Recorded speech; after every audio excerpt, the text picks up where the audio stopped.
പ്രീതികര സുഹൃത്തുക്കളെ, നമ്മൾ പഠിച്ചുകൊണ്ടിരിക്കുന്നത് വാട്ടർഷെഡ് മാനേജ്മെൻ്റ് ആണല്ലേ. കഴിഞ്ഞ ക്ലാസ്സിൽ കേരളത്തിലെ തണ്ണീർത്തട സംരക്ഷണ നിയമത്തെക്കുറിച്ച്, അതായത് നിലവിൽ തണ്ണീർത്തട സംരക്ഷണ നിയമം 2008 എന്ന നിയമത്തെക്കുറിച്ചും ആ നിയമത്തിലെ പ്രധാനപ്പെട്ട വകുപ്പുകളും നമ്മൾ പഠിച്ചുറപ്പിച്ചു. ഇന്നേ ദിവസം നമുക്ക് പഠിക്കാനുള്ളത് പ്രധാനമായിട്ടും കേരള ഭൂ അഭിവൃദ്ധി നിയമം 1964 അതുമായി ബന്ധപ്പെട്ട കുറച്ചധികം വസ്തുതകളുമാണ്. ഓക്കെ, തുടങ്ങിയാലോ? യെസ്. അപ്പോൾ കേരള ഭൂ അഭിവൃദ്ധി നിയമം 1964 എന്തിനു വേണ്ടിയാണ് പാസ്സാക്കിയത്? ഭൂ അഭിവൃദ്ധി, ആ വാക്ക് തന്നെ മനസ്സിലാക്കാം. ഭൂമിയുടെ അഭിവൃദ്ധിക്ക് വേണ്ടിയിട്ട്. ഭൂമി എന്ന് പറയുമ്പോൾ നമ്മളെ സംബന്ധിച്ചിട്ട്, കാർഷിക രാജ്യമായി നമ്മളെ സംബന്ധിച്ചിട്ട് മണ്ണ്, ആ മണ്ണിൻ്റെ സംരക്ഷണത്തിന് വേണ്ടിയിട്ട്, തരിശാകാതെ സംരക്ഷിക്കുന്നതിന് വേണ്ടിയിട്ട്, മേൽമണ്ണ് നശിച്ചു പോകാതെ സംരക്ഷിക്കുന്നതിന് വേണ്ടിയിട്ട്. ശരിയല്ലേ? അപ്പോൾ ആ രീതിയിലാണ് നമ്മൾ പഠിച്ചുറപ്പിക്കേണ്ടത്.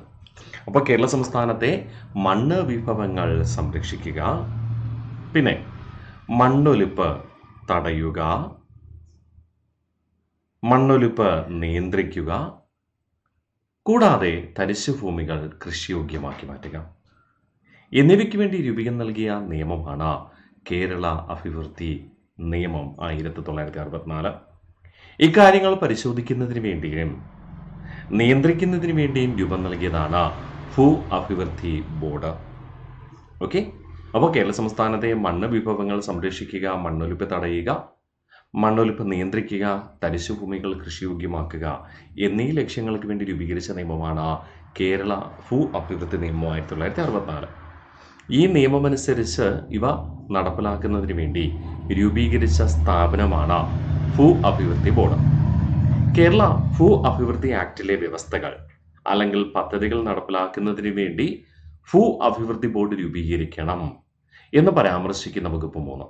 ഓക്കെ, അപ്പോൾ ഭൂ അഭിവൃദ്ധി ആക്ട് 1964 മൂന്നാമത്തെ വകുപ്പ് അനുസരിച്ചാണ് ഭൂ അഭിവൃദ്ധി ബോർഡ് രൂപീകരിക്കുക. ബോർഡ് പ്രവർത്തനങ്ങളെക്കുറിച്ച് പ്രതിപാദിക്കുന്ന വകുപ്പ് 4. ബോർഡിൻ്റെ പ്രവർത്തനങ്ങളെക്കുറിച്ച് പരാമർശിക്കുന്ന വകുപ്പ് എത്രയാ? 4. പ്രവർത്തനങ്ങൾ എന്തൊക്കെയാണെന്ന് നോക്കാം. ജില്ലാ കമ്മിറ്റികളോട് കരട് പദ്ധതികൾ തയ്യാറാക്കാൻ നിർദ്ദേശിക്കുക.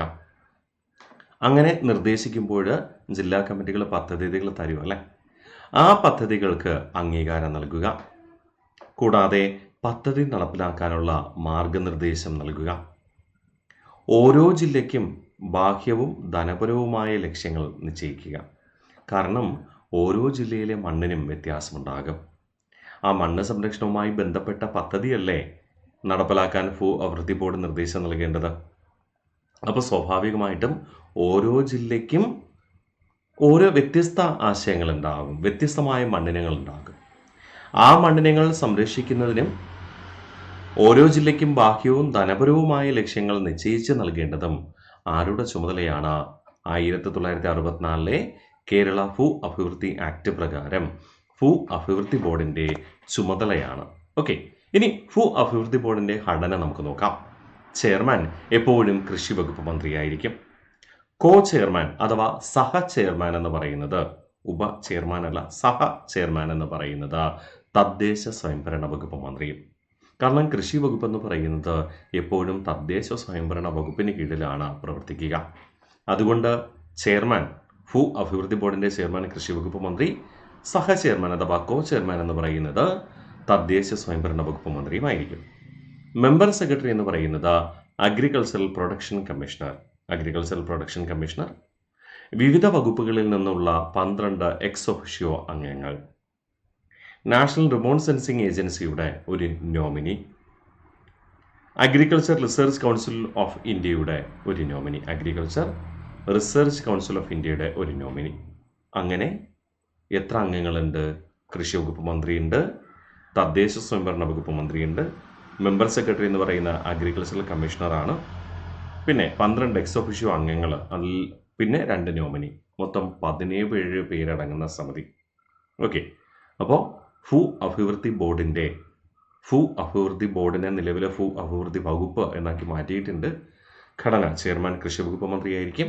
കോ ചെയർമാൻ അഥവാ സഹ ചെയർമാൻ എന്ന് പറയുന്ന തദ്ദേശ സ്വയംഭരണ വകുപ്പ് മന്ത്രി, മെമ്പർ സെക്രട്ടറി എന്ന് പറയുന്നത് അഗ്രികൾച്ചറൽ പ്രൊഡക്ഷൻ കമ്മീഷണർ, വിവിധ വകുപ്പുകളിൽ നിന്നെത്തിയ 12 എക്സ് ഒഫിഷ്യോ അംഗങ്ങൾ, നാഷണൽ റിമോട്ട് സെൻസിംഗ് ഏജൻസിയുടെ ഒരു നോമിനി ഉണ്ടായിരിക്കും, അഗ്രികൾച്ചറൽ റിസർച്ച് കൗൺസിൽ ഓഫ് ഇന്ത്യയുടെ ഒരു നോമിനിയും ഉണ്ടായിരിക്കും. ഓക്കെ അല്ലേ? ഒന്നുകൂടെ നമുക്ക് റിവിഷൻ ചെയ്താലോ? കേരള ഭൂ അഭിവൃദ്ധി നിയമം 1964. കേരള സംസ്ഥാനത്തെ മണ്ണ് വിഭവങ്ങൾ സംരക്ഷിക്കുക, മണ്ണൊലിപ്പ് തടയുക, നിയന്ത്രിക്കുക, തരിശുഭൂമികൾ കൃഷിയോഗ്യമാക്കുക എന്നീ ലക്ഷ്യങ്ങൾക്ക് വേണ്ടി രൂപീകരിച്ചിരിക്കുന്ന നിയമം. 1964 ഈ ഭൂ അഭിവൃദ്ധി നിയമത്തിലെ 3ാമത്തെ വകുപ്പ് പ്രകാരം രൂപീകരിച്ചിരിക്കുന്നതാണ് ഭൂ അഭിവൃദ്ധി ബോർഡ്. ഭൂ അഭിവൃദ്ധി ബോർഡിൻ്റെ രൂപീകരണമാണെങ്കിൽ വകുപ്പ് 3, ഭൂ അഭിവൃദ്ധി ബോർഡിൻ്റെ പ്രവർത്തനങ്ങളാണെങ്കിൽ 4. ആ 4ാമത്തെ വകുപ്പിൽ പരാമർശിക്കുന്ന പ്രവർത്തനങ്ങൾ എന്തൊക്കെയാ? ജില്ലാ കമ്മിറ്റികളോട് കരട് പദ്ധതികൾ തയ്യാറാക്കാൻ നിർദ്ദേശിക്കുക, അങ്ങനെ ജില്ലാ കമ്മിറ്റികൾ തയ്യാറാക്കുന്ന കരട് പദ്ധതികൾ അംഗീകാരം നൽകുക, വേണമെങ്കിൽ പദ്ധതി നടപ്പാക്കാനുള്ള മാർഗനിർദ്ദേശവും നൽകുക, ഓരോ ജില്ലയ്ക്കും ബാഹ്യവും ധനപരവുമായ ലക്ഷ്യങ്ങൾ നിശ്ചയിക്കുക. ക്ലിയർ അല്ലേ? ഇനി അടുത്ത നമ്മൾ പറഞ്ഞു ഘടന എന്താണ്? ഭൂ അഭിവൃദ്ധി ബോർഡിൻ്റെ ചെയർമാൻ കൃഷി വകുപ്പ് മന്ത്രിയായിരിക്കും. സഹ ചെയർമാൻ എന്ന് പറയുന്നത് തദ്ദേശ സ്വയംഭരണ വകുപ്പ് മന്ത്രിയായിരിക്കും. മെമ്പർ സെക്രട്ടറി എന്ന് പറയുന്നത് അഗ്രികൾച്ചറൽ പ്രൊട്ടക്ഷൻ കമ്മീഷണർ. വിവിധ വകുപ്പുകളിൽ നിന്നുള്ള 12 എക്സ് ഒഫിഷ്യോ അംഗങ്ങളുണ്ടായിരിക്കും. നാഷണൽ റിമോട്ട് സെൻസിംഗ് ഏജൻസിയുടെ ഒരു നോമിനിയും അഗ്രികൾച്ചറൽ റിസർച്ച് കൗൺസിൽ ഓഫ് ഇന്ത്യയുടെ ഒരു നോമിനിയും ഉണ്ടായിരിക്കും. ഓക്കെ അല്ലേ? ജില്ലാ വികസന കമ്മിറ്റിയെക്കുറിച്ച് നമുക്ക് പരിശോധിക്കാം. ജില്ലാ വികസന കമ്മിറ്റി അഥവാ ജില്ലാ ഭൂ വികസന കമ്മിറ്റിയുടെ രൂപീകരണവുമായി ബന്ധപ്പെട്ട 1964 ഭൂ അഭിവൃദ്ധി ആക്ടിലെ വകുപ്പ് 5 ആണ്. 1964 കേട്ടോ. 1964 ഭൂ അഭിവൃദ്ധി ആക്ടിലെ വകുപ്പ് 5. ജില്ലാ ആസൂത്രണ കമ്മിറ്റിയാണ് ഭൂമി വികസന കമ്മിറ്റിയായി പ്രവർത്തിക്കുന്നത്. ജില്ലാ ആസൂത്രണ കമ്മിറ്റി എന്ന് പറയുമ്പോൾ നമ്മൾ തദ്ദേശ സ്വയംഭരണ വകുപ്പുമായി ബന്ധപ്പെട്ട് പഠിക്കുമ്പോൾ പറയേണ്ട ഒരു കാര്യമാണ് കേട്ടോ. നിങ്ങൾ കോൺസ്റ്റിറ്റ്യൂഷനിൽ പഠിച്ചിട്ടുണ്ടാവും. ജില്ലാ ആസൂത്രണ കമ്മിറ്റിയുടെ ചെയർമാൻ എപ്പോഴും ആരായിരിക്കും? ജില്ലാ കളക്ടറായിരിക്കും. ജില്ലാ പഞ്ചായത്ത് പ്രസിഡന്റ് അതിൽ അംഗമായിരിക്കും. ജില്ലാ പഞ്ചായത്ത് സെക്രട്ടറി അംഗമായിരിക്കും. ഇവരടങ്ങുന്ന സമിതിയാണ് ജില്ലാ ആസൂത്രണ കമ്മിറ്റി. അതിൻ്റെ ചെയർപേഴ്സണായി പ്രവർത്തിക്കുന്നത് എപ്പോഴും ആരായിരിക്കും? ജില്ലാ കളക്ടറുമായിരിക്കും. ഓക്കെ. അപ്പോൾ ജില്ലാ ആസൂത്രണ കമ്മിറ്റി തന്നെയാണ് ഭൂ വികസന കമ്മിറ്റിയായി കൂടെ പ്രവർത്തിക്കുക. അതുകൊണ്ട് തന്നെ ജില്ലാ ആസൂത്രണ കമ്മിറ്റിയുടെ ചെയർമാനായ ജില്ലാ കളക്ടർ തന്നെയാണ് ഭൂ വികസന കമ്മിറ്റിയുടെ ചെയർമാനും. ഇനി എക്സ് ഒഫിഷ്യോ സെക്രട്ടറി എന്ന് പറയുന്നത് ജില്ലാ മണ്ണ് സംരക്ഷണ ഉദ്യോഗസ്ഥനാണ്. ജില്ലാ മണ്ണ് സംരക്ഷണ ഉദ്യോഗസ്ഥൻ, പിന്നെ ജില്ലാ അഗ്രികൾച്ചറൽ ഓഫീസർ, ജില്ലാ ജലസേചന എക്സിക്യൂട്ടീവ് എഞ്ചിനീയർ, ജില്ലാ ഡിവിഷണൽ ഫോറസ്റ്റ് ഓഫീസർ, ഗവൺമെൻറ് നാമനിർദ്ദേശം ചെയ്യുന്ന 4 അനൗദ്യോഗിക അംഗങ്ങൾ. ഈ 4 അനൗദ്യോഗിക അംഗങ്ങൾ ഭൂവികസനവുമായോ കൃഷിയുമായോ ബന്ധപ്പെട്ട ആൾക്കാരായിരിക്കും. ആ അനൗദ്യോഗിക അംഗങ്ങളുടെ കാലാവധി എത്രയാ? 3 വർഷം മാത്രം. ഓക്കെ. അപ്പോൾ ജില്ലാ ഭൂവികസന കമ്മിറ്റി രൂപീകരണവുമായി ബന്ധപ്പെട്ട 1964 കേരള ഭൂ അഭിവൃദ്ധി ആക്ടിലെ വകുപ്പ് 5. ജില്ലാ ആസൂത്രണ കമ്മിറ്റിയാണ് ഭൂവികസന കമ്മിറ്റിയെ പ്രവർത്തിക്കുക. ജില്ലാ പഞ്ചായത്തിൻ്റെ വികസന പദ്ധതികൾ തയ്യാറാക്കുന്ന സമിതിയാണ് ജില്ലാ ആസൂത്രണ കമ്മിറ്റി എന്ന് പറയുക. ആ ജില്ലാ ആസൂത്രണ കമ്മിറ്റിയുടെ ചെയർമാൻ ജില്ലാ കളക്ടർ ആയതുകൊണ്ട് തന്നെ ജില്ലാ ഭൂ വികസന കമ്മിറ്റിയുടെ ചെയർമാനും ആര് തന്നെ? ജില്ലാ കളക്ടർ തന്നെ. ജില്ലാ ഭൂ വികസന കമ്മിറ്റിയുടെ എക്സ് ഒഫിഷ്യോ സെക്രട്ടറി എന്ന് പറയുന്നത് ജില്ലാ മണ്ണ് സംരക്ഷണ ഓഫീസർ ആയിരിക്കും. ഇതുകൂടാതെ അംഗങ്ങളായിട്ട് ജില്ലാ അഗ്രികൾച്ചറൽ ഓഫീസർ, ജില്ലാ ജലസേചന എക്സിക്യൂട്ടീവ് എഞ്ചിനീയർ, ജില്ലാ ഡിവിഷണൽ ഫോറസ്റ്റ് ഓഫീസർ എന്നിവരുമുണ്ടാകും. ഗവൺമെൻറ് നാമനിർദ്ദേശം ചെയ്യുന്ന 4 അനൗദ്യോഗിക അംഗങ്ങളുണ്ടാകും. അവരുടെ കാലാവധിയോ 3 വർഷം മാത്രം. ജില്ലാ ഭൂവികസന കമ്മിറ്റിയുടെ ചുമതലകളെക്കുറിച്ച് പരാമർശിക്കുന്ന വകുപ്പ് 7. ജില്ലാ ഭൂവികസന കമ്മിറ്റിയുടെ രൂപീകരണമാണെങ്കിൽ 5ാമത്തെ വകുപ്പ്. ജില്ലാ ഭൂവികസന കമ്മിറ്റിയുടെ ചുമതലകൾ അഥവാ കടമകൾ, പ്രവർത്തനങ്ങളാണെങ്കിൽ വകുപ്പ് 7ലാണ് പരാമർശിക്കുക. ഏത് പ്രദേശത്ത് പദ്ധതി തയ്യാറാക്കണമെന്ന് ഭൂവികസന ബോർഡിനോട് ശുപാർശ ചെയ്യണം. ഭൂവികസന ബോർഡ് എന്ന് പറയുന്ന സംസ്ഥാനതല സമിതിയാണ്, നമ്മൾ പഠിച്ചു അല്ലേ? ബോർഡിൻ്റെ നിർദ്ദേശാനുസരണം പദ്ധതി തയ്യാറാക്കണം. തയ്യാറാക്കുന്ന പദ്ധതികൾ അംഗീകാരത്തിനായി ബോർഡിനെ സമർപ്പിക്കുകയും വേണം. ഓക്കെ. തയ്യാറാക്കുന്ന സ്കീമുകൾക്ക് അംഗീകാരം നൽകുകയും വേണം. ഓക്കെ അല്ലേ? അപ്പോൾ ജില്ലാ ഭൂവികസന കമ്മിറ്റിയുടെ ചുമതലകളെക്കുറിച്ച് പരാമർശിക്കുന്ന വകുപ്പ് 7ആണ്. ഏത് പ്രദേശത്ത് പദ്ധതി തയ്യാറാക്കണമെന്ന് ഭൂവികസന ബോർഡിന് ശുപാർശ ചെയ്യേണ്ടത് ജില്ലാ ഭൂവികസന കമ്മിറ്റിയുടെ ചുമതലയാണ്. ബോർഡിന്റെ നിർദ്ദേശാനുസരണം പദ്ധതി തയ്യാറാക്കേണ്ടതും ജില്ലാ ഭൂവികസന കമ്മിറ്റിയുടെ ചുമതലയാണ്. തയ്യാറാക്കുന്ന സ്കീമുകൾക്ക് അംഗീകാരം നൽകി ബോർഡിന് സമർപ്പിക്കേണ്ടതും ആര് തന്നെയാണ്? ജില്ലാ ഭൂവികസന കമ്മിറ്റി തന്നെയാണ്. ഇനി പാടശേഖര സമിതി അഥവാ പാടശേഖര കമ്മിറ്റി എന്ന് നമ്മൾ പറയാറുണ്ട്. പാടശേഖര സമിതി ആ വാക്കിൽ തന്നെയുണ്ട്. കുറേയധികം പാടങ്ങളെ കൂട്ടിയോജിപ്പിച്ചുകൊണ്ട് കൃഷി ചെയ്യുന്നതിന് വേണ്ടിയുള്ള സംവിധാനമായിരിക്കും അല്ലേ? തീർച്ചയായിട്ടും. പാടശേഖര സമിതി അഥവാ പാടശേഖര കമ്മിറ്റി പൊതുകൃഷിയോ കാർഷിക പ്രവർത്തനമോ നടത്തുന്നതിന് അനുയോജ്യമായ പുറംവരമ്പുള്ളതോ ഇല്ലാത്തതോ ആയ വയലുകളുടെ കൂട്ടത്തെ അല്ലെങ്കിൽ ഭൂപ്രദേശങ്ങളുടെ കൂട്ടത്തെയാണ് നമ്മൾ എന്തെന്ന് വിളിക്കുക? പാടശേഖരം എന്ന് വിളിക്കുക. പൊതുകൃഷിയോ കാർഷിക പ്രവർത്തനമോ നടത്തുന്നതിന് അനുയോജ്യമായ പുറംവരമ്പുള്ളതോ വരമ്പില്ലാത്തതോ, വരമ്പെന്ന് പറഞ്ഞാൽ അതിർത്തി എന്നാണ് ഉദ്ദേശിക്കുന്നത് കേട്ടോ, പുറംവരമ്പുള്ളതോ ഇല്ലാത്തതോ ആയ വയലുകളുടെ കൂട്ടത്തെ അല്ലെങ്കിൽ ഭൂപ്രദേശങ്ങളെയാണ് നമ്മൾ എന്തെന്ന് വിളിക്കുക? പാടശേഖരം എന്ന് വിളിക്കുക. പാടശേഖര കമ്മിറ്റിയുടെ രൂപീകരണവുമായി ബന്ധപ്പെട്ട വകുപ്പ് 7A. പാടശേഖര കമ്മിറ്റിയുടെ രൂപീകരണവുമായി ബന്ധപ്പെട്ട വകുപ്പ് 7A ആണ്.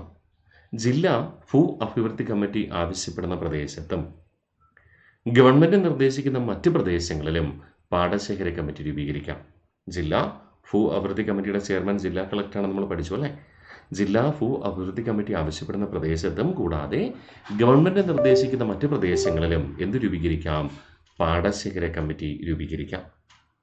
പാടശേഖര ഉടമസ്ഥരിൽ നിന്ന് തിരഞ്ഞെടുത്ത, അതായത് ഒരു കൂട്ടം പാടങ്ങളുടെ കൂട്ടിച്ചേർക്കലാണല്ലോ പാടശേഖര സമിതി എന്ന് പറയുമ്പോൾ. അപ്പോൾ കുറേയധികം ഉടമകൾ ഉണ്ടാവും അല്ലേ?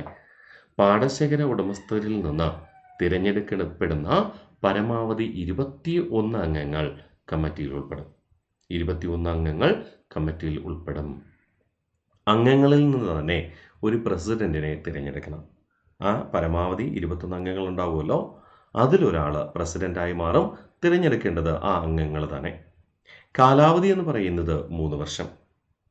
ഇതേ അംഗങ്ങൾക്ക് വീണ്ടും തിരഞ്ഞെടുക്കപ്പെടാൻ അർഹത ഉണ്ടായിരിക്കുമോ? ഉണ്ടായിരിക്കും. ഈ തിരഞ്ഞെടുപ്പിനുള്ള ചുമതല ആർക്കാണ്? ജില്ലാ കളക്ടർക്കാണ്. പാടശേഖര സമിതിയുടെ രൂപീകരണവുമായി ബന്ധപ്പെട്ട വകുപ്പ് 7A ആണെങ്കിൽ പാടശേഖര സമിതിയുടെ ചുമതലകൾ അഥവാ പ്രവർത്തനങ്ങളെക്കുറിച്ച് പരാമർശിക്കുന്ന വകുപ്പ് 7B ആണ്. പാടശേഖര സമിതിയുടെ പ്രവർത്തനങ്ങളെക്കുറിച്ച് പരാമർശിക്കുന്ന വകുപ്പ് എന്താണ്? 7B ആണ്. ഓക്കെ അല്ലേ? അപ്പോൾ പാടശേഖര സമിതി അഥവാ പാടശേഖര കമ്മിറ്റി പൊതുകൃഷിയോ അല്ലെങ്കിൽ കാർഷിക പ്രവർത്തനമോ നടത്തുന്നതിന് അനുയോജ്യമായ പുറംവരമ്പുള്ളതോ ഇല്ലാത്തതോ ആയ വയലുകളുടെ കൂട്ടത്തെ അല്ലെങ്കിൽ ഭൂപ്രദേശത്തെയാണ് നമ്മൾ എന്തെന്ന് വിളിക്കുക? പാടശേഖരം എന്ന് വിളിക്കുക. പാടശേഖര കമ്മിറ്റിയുടെ രൂപീകരണവുമായി ബന്ധപ്പെട്ട വകുപ്പ് 7Aയും പാടശേഖര കമ്മിറ്റിയുടെ ചുമതലകളെക്കുറിച്ച് പരാമർശിക്കുന്ന വകുപ്പ് 7Bയുമാണ്. ഇനി പാടശേഖര കമ്മിറ്റി രൂപീകരിക്കേണ്ട ചുമതല അല്ലെങ്കിൽ പാടശേഖര സമിതിയെ തിരഞ്ഞെടുക്കേണ്ട ചുമതല ആർക്കാണ്? ജില്ലാ കളക്ടർക്കാണ്. ജില്ലാ അഭിവൃദ്ധി ബോർഡ് ആവശ്യപ്പെടുന്ന പ്രദേശത്തും അല്ലെങ്കിൽ സർക്കാർ ഗവൺമെന്റ് നിർദ്ദേശിക്കുന്ന പ്രദേശത്തും എന്ത് രൂപീകരിക്കാം? പാടശേഖര കമ്മിറ്റി രൂപീകരിക്കാം. പാടശേഖര കമ്മിറ്റി എന്ന് പറയുന്നത് പരമാവധി 21 അംഗങ്ങൾ അടങ്ങുന്ന ഒരു സമിതിയാണ്. ആ 21 അംഗങ്ങൾ എന്ന് പറയുന്നത് ആ പാടശേഖരത്തിലെ ഉടമസ്ഥര് തന്നെയായിരിക്കും. ഓക്കെ, പരമാവധി 21 പേര്. ആ 21 അംഗങ്ങളിൽ നിന്ന് ഒരാളെ പ്രസിഡന്റായി തിരഞ്ഞെടുക്കാം. കാലാവധി 3 വർഷമാണ്. വീണ്ടും വേണമെങ്കിൽ അദ്ദേഹത്തെ തിരഞ്ഞെടുക്കാൻ കുഴപ്പമൊന്നുമില്ല. ഇനി ഇവിടെ ഒരു 10 വ്യക്തികളുടെ ഉടമസ്ഥതയിലുള്ള ഭൂമിയാണ് പാടശേഖര സമിതിയെങ്കിൽ ആ പാടശേഖര സമിതിയിൽ ആകെ എത്ര അംഗങ്ങൾ ഉണ്ടായിരിക്കും? 10 പേരെ ഉണ്ടായിരിക്കത്തുള്ളൂ. 30 പേരുടെ ഭൂമിയാണ് പാടശേഖര സമിതിയുടെ കീഴിലുള്ളതെങ്കിൽ 21 അംഗങ്ങളെ വരത്തുള്ളൂ. മനസ്സിലായോ? അപ്പോൾ പാടശേഖര ഉടമകൾ മാത്രമേ അതിൽ അംഗങ്ങാൻ പറ്റൂ. അതുകൊണ്ടാണ് പരമാവധി 21 അംഗങ്ങൾ എന്ന് നമ്മൾ എടുത്ത് പറയാം. 10 പേരുടെ ഉടമസ്ഥയുള്ള ഭൂമിയാണെങ്കിൽ 10 പേരെ ആ സമിതിയിൽ ഉണ്ടാവത്തുള്ളൂ. 5 പേരാണെങ്കിൽ 5 പേരെ സമിതിയിൽ ഉണ്ടാവത്തുള്ളൂ. അതിലൊരാൾ പ്രസിഡന്റ് ആവും. ക്ലിയർ? തിരഞ്ഞെടുപ്പ് ചുമതല നിർവഹിക്കുന്നത് ജില്ലാ കളക്ടറാണ്. പാടശേഖര സമിതിയുടെ കടമകൾ അഥവാ ഉത്തരവാദിത്തങ്ങൾ അഥവാ ചുമതലകൾ പരാമർശിക്കുന്ന വകുപ്പ് എത്രയെന്ന് ചോദിച്ചു കഴിഞ്ഞാൽ 7Bയുമാണ്. ഇനി വാട്ടർഷെഡ് കമ്മിറ്റി. കേരള ഭൂ അഭിവൃദ്ധി ആക്ട് 1964 7C പ്രകാരം രൂപം നൽകിയിട്ടുള്ള കമ്മിറ്റിയാണ് വാട്ടർഷെഡ് കമ്മിറ്റി എന്ന പേരിൽ അറിയപ്പെടുക. ഇനി വാട്ടർഷെഡ് കമ്മിറ്റിയുടെ രൂപീകരണത്തെക്കുറിച്ച് പരാമർശിക്കുന്ന വകുപ്പ് 7C ആണെങ്കിൽ വാട്ടർഷെഡ് കമ്മിറ്റിയുടെ പ്രവർത്തനങ്ങളെക്കുറിച്ച് പരാമർശിക്കുന്ന വകുപ്പ് 7D ആണ്.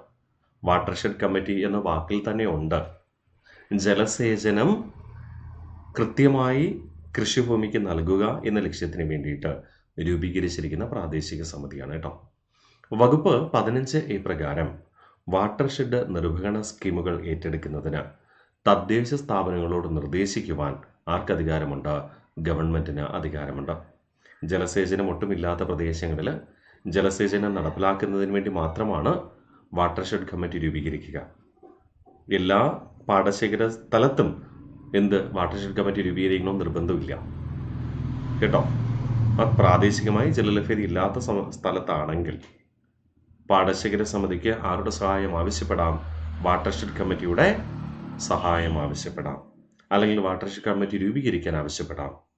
അങ്ങനെ വാട്ടർഷെഡ് കമ്മിറ്റി രൂപീകരിക്കുന്നതാണെങ്കിൽ വകുപ്പ് 7C പ്രകാരം വാട്ടർഷെഡ് കമ്മിറ്റിയുടെ പ്രവർത്തനങ്ങളെക്കുറിച്ച് പരാമർശിക്കുന്ന വകുപ്പാണെങ്കിൽ 7Dയുമാണ്. ഓക്കെ, അപ്പോൾ വകുപ്പ് 15A പ്രകാരം വാട്ടർഷെഡ് നിർവഹണ സ്കീമുകൾ ഏറ്റെടുക്കുന്നതിന് സർക്കാരിന്, അതായത് ഗവൺമെൻറ്റിന്, അത് സ്റ്റേറ്റ് ഗവൺമെൻറ് ആയിക്കോട്ടെ കേന്ദ്ര ഗവൺമെൻറ് ആയിക്കോട്ടെ, തദ്ദേശ സ്ഥാപനങ്ങളോട്, അതായത് പഞ്ചായത്തുകളോടോ മുനിസിപ്പാലിറ്റികളോടോ അല്ലെങ്കിൽ കോർപ്പറേഷനുകളോടോ ആവശ്യപ്പെടാൻ കഴിയും. ഓക്കെ, അടുത്ത് 1964 കേരള ഭൂ അഭിവൃദ്ധി ആക്ടിലെ വകുപ്പ് 8 പറയുന്നത് ഭൂവികസന സംരക്ഷണ സമിതിയെക്കുറിച്ചാണ്. വകുപ്പ് 8 പറയുന്നത് ഭൂവികസന സംരക്ഷണ സമിതിയെക്കുറിച്ച്. ഭൂവികസനം എന്ന വാക്കിൽ തന്നെ ഉണ്ട് നിലവിലെ കാർഷിക ഭൂമി കൂടാതെ മറ്റ് ഏതെങ്കിലും തരിശുഭൂമിയോ മറ്റോ ഉണ്ടെങ്കിൽ അതിനെ കൃഷിഭൂമിയാക്കി മാറ്റുന്ന പദ്ധതികൾ കൈകാര്യം ചെയ്യുന്ന സമിതിയായിരിക്കും ഭൂവികസന സംരക്ഷണ സമിതി. ഭൂവികസന സംരക്ഷണ സമിതിയുടെ പ്രധാന പദ്ധതികൾ നമുക്ക് നോക്കാം. മണ്ണൊലിപ്പ് നിയന്ത്രിക്കുകയും അത് തടയുകയും ചെയ്യുക, മണ്ണ് സംരക്ഷിക്കുകയും മെച്ചപ്പെടുത്തുകയും ചെയ്യുക, തരിശുഭൂമികൾ, വെള്ളം കെട്ടിക്കിടക്കുന്ന ഭൂമികൾ തുടങ്ങിയവ കൃഷിയോഗ്യമാക്കി മാറ്റുക. തരിശുഭൂമികളെയും കൃഷി ചെയ്യാൻ കഴിയാതെ ചതുപ്പ് ഭൂപ്രദേശമായി എപ്പോഴും വെള്ളം കെട്ടിക്കിടക്കുന്ന ഭൂമിയാണെങ്കിൽ അവയെ കൃഷിയോഗ്യമാക്കി മാറ്റുക. കൃഷി സമ്പ്രദായം പരിഷ്കരിക്കുക, അതായത് ചില ജനങ്ങൾക്ക് ആധുനികമായ കൃഷി രീതി ചിലപ്പോൾ അതിനെക്കുറിച്ച് ബോധ്യമുണ്ടാവില്ല. അത്തരം ഭൂപ്രദേശങ്ങളിലാണെങ്കിൽ കൃഷി സമ്പ്രദായം പരിഷ്കരിക്കുക. അതിനു വേണ്ടിയിട്ടുള്ള സെമിനാറുകളോ ബോധവൽക്കരണങ്ങളോ നടത്തുക. ജലവിതരണം, അതായത് ജലസേചനം മെച്ചപ്പെടുത്തുക. തീരം മണ്ണരിച്ചു പോകുന്നത് തടയുന്നതിന് വേണ്ടിയിട്ട് തോടുകളും അരുവികളും നിയന്ത്രിക്കുക. വേണമെങ്കിൽ തീരം മണ്ണലിച്ചു പോകുന്നതിന് തടയുന്നതിന് വേണ്ടിയിട്ട് തോടുകളുടെയും അരുവികളുടെയും തീരത്ത് എന്ത് ചെയ്യാം? കണ്ടൽക്കാടുകൾ നട്ടുപിടിപ്പിക്കാം, അല്ലെങ്കിൽ മറ്റേതെങ്കിലും സസ്യജാലങ്ങൾ നട്ടുപിടിപ്പിക്കുവാനായിട്ടും കഴിയും. അപ്പോൾ ഭൂവികസന സംരക്ഷണ പദ്ധതി പരാമർശിക്കുന്ന വകുപ്പ് 8. പ്രധാനപ്പെട്ട ഭൂവികസന സംരക്ഷണ പദ്ധതികൾ എന്തൊക്കെ? മണ്ണൊലിപ്പ് നിയന്ത്രിക്കുകയും തടയുകയും ചെയ്യുക, മണ്ണ് സംരക്ഷിക്കുകയും മെച്ചപ്പെടുത്തുകയും ചെയ്യുക, തരിശുഭൂമികൾ, വെള്ളം കെട്ടിക്കിടക്കുന്ന ഭൂമികൾ തുടങ്ങിയവ കൃഷിയോഗ്യമാക്കി മാറ്റുക, കൃഷി സമ്പ്രദായം പരിഷ്കരിക്കുക, ജലവിതരണം മെച്ചപ്പെടുത്തുക, തീരം മണ്ണരിച്ചു പോകുന്നത് തടയുന്നതിനായി തോടുകളും അരുവികളും നിയന്ത്രിക്കുക. ഓക്കെ അല്ലേ? സിമ്പിൾ അല്ലേ? നമ്മുടെ മനസ്സിലുണ്ടാവുമെന്ന് കരുതട്ടെ. ഒന്നുകൂടെ റിവിഷൻ ചെയ്താലോ? നമ്മളത് പഠിച്ച കാര്യങ്ങൾ പൂർണ്ണമായിട്ട് റിവിഷൻ ചെയ്താലോ? നമ്മൾ പഠിച്ചത് കേരള ഭൂ അഭിവൃദ്ധി നിയമത്തിലെ പ്രധാനപ്പെട്ട വകുപ്പുകളും അതുമായി ബന്ധപ്പെട്ട വസ്തുതകളുമാണ്. കേരള ഭൂ അഭിവൃദ്ധി നിയമം 1964 കേരള സംസ്ഥാനത്തെ മണ്ണ് വിഭവങ്ങൾ സംരക്ഷിക്കുക, മണ്ണൊലിപ്പ് നിയന്ത്രിക്കുക, തടയുക, തരിശുഭൂമികൾ കൃഷിയോഗ്യമാക്കുക എന്നീ ലക്ഷ്യങ്ങൾക്ക് വേണ്ടി രൂപീകരിച്ച നിയമമാണ് 1964 കേരള ഭൂ അഭിവൃദ്ധി നിയമം. ഭൂ അഭിവൃദ്ധി നിയമത്തിലെ 3ാമത്തെ വകുപ്പ് പ്രകാരമാണ് കേരള ഭൂ അഭിവൃദ്ധി ബോർഡ് രൂപീകരിച്ചിരിക്കുന്നത്. കേരള ഭൂ അഭിവൃദ്ധി ആക്ടിലെ വ്യവസ്ഥകൾ അഥവാ പദ്ധതികൾ നടപ്പിലാക്കുക എന്നതാണ് പ്രധാന ലക്ഷ്യം. ബോർഡിൻ്റെ പ്രവർത്തനങ്ങളെക്കുറിച്ച് പരാമർശിക്കുന്ന വകുപ്പാണെങ്കിൽ 4. എന്താണ് പ്രവർത്തനങ്ങൾ? ജില്ലാ കമ്മിറ്റികളോട് കരട് പദ്ധതികൾ തയ്യാറാക്കാൻ നിർദ്ദേശിക്കുക. അങ്ങനെ ജില്ലാ കമ്മിറ്റികൾ തയ്യാറാക്കുന്ന പദ്ധതികൾ അംഗീകരിക്കുക. പദ്ധതി നടപ്പിലാക്കാൻ എന്തെങ്കിലും മാർഗനിർദ്ദേശം ആവശ്യമാണെങ്കിൽ അത് നൽകുക. ഓരോ ജില്ലയ്ക്കും ബാഹ്യവും ധനപരവുമായ ലക്ഷ്യങ്ങൾ നിശ്ചയിച്ച് നൽകുക. അതിനു വേണ്ടിയിട്ടുള്ള പ്രവർത്തനങ്ങൾ നിരീക്ഷിക്കുക, അതിനുവേണ്ടിയുള്ള മാർഗനിർദ്ദേശങ്ങൾ നൽകുക. ഭൂ അഭിവൃദ്ധി ബോർഡിൻ്റെ ചെയർമാൻ എപ്പോഴും കൃഷി വകുപ്പ് മന്ത്രിയായിരിക്കും. സഹചെയർമാൻ അല്ലെങ്കിൽ കോ ചെയർമാൻ തദ്ദേശ സ്വയംഭരണ വകുപ്പ് മന്ത്രി. മെമ്പർ സെക്രട്ടറി എന്ന് പറയുന്ന അഗ്രികൾച്ചറൽ പ്രൊഡക്ഷൻ കമ്മീഷണർ ആയിരിക്കും. വിവിധ വകുപ്പുകളിൽ നിന്നുള്ള 12 എക്സ് ഒഫീഷ്യോ അംഗങ്ങളുണ്ടാകും. നാഷണൽ റിമോട്ട് സെൻസിംഗ് ഏജൻസിയുടെ ഒരു nominee, agriculture research council of ഇന്ത്യയുടെ ഒരു നോമിനിയും ഇതിൽ അംഗമായിരിക്കും. ജില്ലാ ഭൂവികസന കമ്മിറ്റി 1964 കേരള ഭൂ അഭിവൃദ്ധി ആക്ട് പ്രകാരം 5ാമത്തെ വകുപ്പ് പ്രകാരമാണ് ജില്ലാ ഭൂവികസന കമ്മിറ്റി രൂപീകരിക്കുക. ജില്ലാ ആസൂത്രണ കമ്മിറ്റി തന്നെയാണ് ജില്ലാ ഭൂവികസന സമിതിയായി പ്രവർത്തിക്കുക. അതിൻ്റെ ചെയർമാൻ ജില്ലാ കളക്ടറാണ്. എക്സ് ഒഫീഷ്യോ സെക്രട്ടറി ജില്ലാ മണ്ണ് സംരക്ഷണ ഉദ്യോഗസ്ഥനായിരിക്കും. കൂടാതെ അംഗങ്ങളായി ജില്ലാ അഗ്രികൾച്ചർ ഓഫീസർ, ജില്ലാ ജലസേചന എക്സിക്യൂട്ടീവ് എഞ്ചിനീയർ, ജില്ലാ ഡിവിഷണൽ ഫോറസ്റ്റ് ഓഫീസർ എന്നിവരുണ്ടാവും. കൂടാതെ ഗവൺമെൻറ് നാമനിർദ്ദേശം ചെയ്യുന്ന 4 അനൗദ്യോഗിക അംഗങ്ങൾ.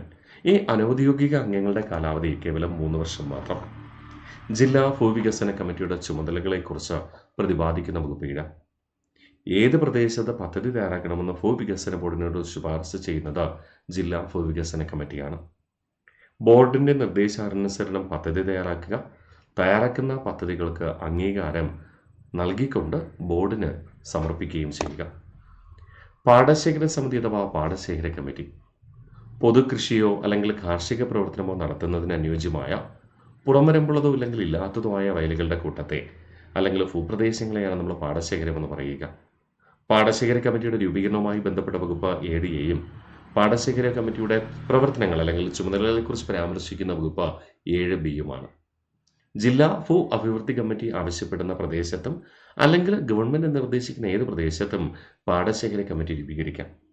പാടശേഖര ഉടമസ്ഥരിൽ നിന്ന് തിരഞ്ഞെടുത്ത പരമാവധി 21 അംഗങ്ങൾ കമ്മിറ്റിയിൽ ഉൾപ്പെടും. 21 ആ പേരിൽ കുറവാണ് ഉടമസ്ഥരെങ്കിൽ അത്രയും പേര് മാത്രമേ കമ്മിറ്റിയിൽ ഉണ്ടാവത്തുള്ളൂ. അംഗങ്ങളിൽ നിന്ന് ഒരു പ്രസിഡന്റിനെ തിരഞ്ഞെടുക്കാം. ഇവരുടെ കാലാവധി 3 വർഷമായിരിക്കും. വേണമെങ്കിൽ വീണ്ടും എന്ത് ചെയ്യാം, തിരഞ്ഞെടുക്കപ്പെടാം. എത്ര തവണ വേണമെങ്കിലും തിരഞ്ഞെടുക്കപ്പെടാം എന്നതാണ്. ഇത്ര തവണയെ തിരഞ്ഞെടുക്കാൻ പാടുള്ളെന്നൊരു കണ്ടീഷൻ നിയമത്തിൽ പറയുന്നില്ല. തിരഞ്ഞെടുപ്പ് ചുമതല നിർവഹിക്കേണ്ടത് ഉത്തരവാദിത്തം ജില്ലാ കളക്ടർക്കാണ്. ചുമതലകളെക്കുറിച്ച് പരാമർശിക്കുന്ന നമ്മൾ പറഞ്ഞു 7B അടുത്ത് പറയുന്നു വാട്ടർഷെഡ് കമ്മിറ്റി. 1964 കേരള ഭൂ അഭിവൃദ്ധി ആക്ടിലെ 7C പ്രകാരം രൂപം നൽകിയിരിക്കുന്ന കമ്മിറ്റിയാണ് വാട്ടർഷെഡ് കമ്മിറ്റി. വാട്ടർഷെഡ് കമ്മിറ്റിയുടെ പ്രവർത്തനങ്ങൾ അഥവാ ഉത്തരവാദിത്തങ്ങളെക്കുറിച്ച് പരാമർശിക്കുന്ന വകുപ്പ് 7D. വകുപ്പ് 15A പ്രകാരം വാട്ടർഷെഡ് നിർവഹണ സ്കീമുകൾ ഏറ്റെടുക്കുന്നതിന് തദ്ദേശ സ്ഥാപനങ്ങളോട് നിർദ്ദേശിക്കുവാൻ സംസ്ഥാന സർക്കാരിനോ കേന്ദ്ര സർക്കാരിനോ അധികാരമുണ്ടായിരിക്കും. ഭൂവികസന സംരക്ഷണ പദ്ധതിയെക്കുറിച്ച് പരാമർശിക്കുന്ന 1964 കേരള ഭൂ അഭിവൃദ്ധി നിയമത്തിലെ വകുപ്പ് 8. പ്രധാനപ്പെട്ട പദ്ധതികൾ എന്തൊക്കെയാ? മണ്ണൊലിപ്പ് നിയന്ത്രിക്കുകയും തടയുകയും ചെയ്യുക, മണ്ണ് സംരക്ഷിക്കുകയും മെച്ചപ്പെടുത്തുകയും ചെയ്യുക, തരിശുഭൂമികൾ, വെള്ളം കെട്ടിക്കിടക്കുന്ന ഭൂമികൾ തുടങ്ങിയവ കൃഷിയോഗ്യമാക്കി മാറ്റുക, കൃഷി സമ്പ്രദായം പരിഷ്കരിക്കുക, ജലവിതരണം മെച്ചപ്പെടുത്തുക, തീരം മണ്ണരിച്ചു പോകുന്നത് തടയുന്നതിനായി തോടുകളും അരുവികളും നിയന്ത്രിച്ചുകൊണ്ട് പരിപാലിക്കുക. ഓക്കെ, അപ്പോൾ നമ്മൾ ഇന്നേ ദിവസം എന്താ പഠിച്ചേ? 1964 കേരള സംസ്ഥാന സർക്കാർ പാസാക്കിയ ഭൂ അഭിവൃദ്ധി നിയമവും അതിലെ പ്രധാനപ്പെട്ട വകുപ്പുകളും വസ്തുതകളും പഠിച്ചുറപ്പിച്ചു. ഓക്കെ അല്ലേ? ഇതോടുകൂടി നമ്മുടെ വാട്ടർഷെഡ് മാനേജ്മെൻറ്റ് എന്നൊരു ടോപ്പിക്ക്, കേരള ഗവർണൻസിലെ വാട്ടർഷെഡ് മാനേജ്മെൻറ്റ്, തണ്ണീർത്തട സംരക്ഷണം എന്ന ടോപ്പിക്ക് ഇവിടെ അവസാനിക്കുകയാണ്. ഓക്കെ, ഇനി തണ്ണീർത്തട സംരക്ഷണം അഥവാ വാട്ടർഷെഡ് എന്ന് പറയുന്ന ടോപ്പിക്ക് അവസാനിച്ചു. ഇനി അടുത്ത് നമുക്ക് പഠിക്കേണ്ടത് എംപ്ലോയ്മെൻറ്റ് ആൻഡ് ലേബർ എന്ന് പറയുന്ന ഒരു ടോപ്പിക്കാണ്. ഓക്കെ, അടുത്ത യഥാർത്ഥത്തിൽ സിലബസിൽ പറയുന്നത് ഡിസാസ്റ്റർ മാനേജ്മെൻ്റ് ആണ്, ദുരന്ത നിവാരണം. പക്ഷെ അതൊരു ടൈറ്റാണ്. അതുകൊണ്ട് നമുക്ക് വാട്ടർഷെഡ് കഴിഞ്ഞ് ഒരു ഗ്യാപ്പ് ഇട്ടിട്ട് എന്ത് ചെയ്യാം, ഡിസാസ്റ്റർ മാനേജ്മെൻറ്റിലേക്ക് പോകാം. അടുത്ത് നമ്മൾ പഠിക്കുന്നത് എംപ്ലോയ്മെൻറ്റ് ആൻഡ് ലേബർ എന്ന് പറയുന്ന ഒരു ടോപ്പിക്കാണ്. അതൊരു ഈസി ടോപ്പിക്കാണ്. കാരണം നമ്മൾ എക്കണോമിക്സിലൊക്കെ നിങ്ങൾ യോജനാസ് പഠിക്കുമ്പോൾ നിങ്ങൾ പഠിക്കേണ്ട ഒരു ഏരിയ ആണത്. അതുകൊണ്ട് തന്നെ സിമ്പിളാണ്, നമുക്ക് വളരെ വ്യക്തമായിട്ട് വളരെ ലളിതമായി പഠിച്ചുറപ്പിക്കാം. മറക്കരുത്, ഇതുവരെ പഠിച്ച കാര്യങ്ങൾ കൃത്യമായി പഠിച്ച് മാത്രം മുന്നോട്ട് പോകാനായിട്ട് ശ്രമിക്കുക. അപ്പോൾ അടുത്ത ക്ലാസ്സിൽ കാണാം. ബൈ.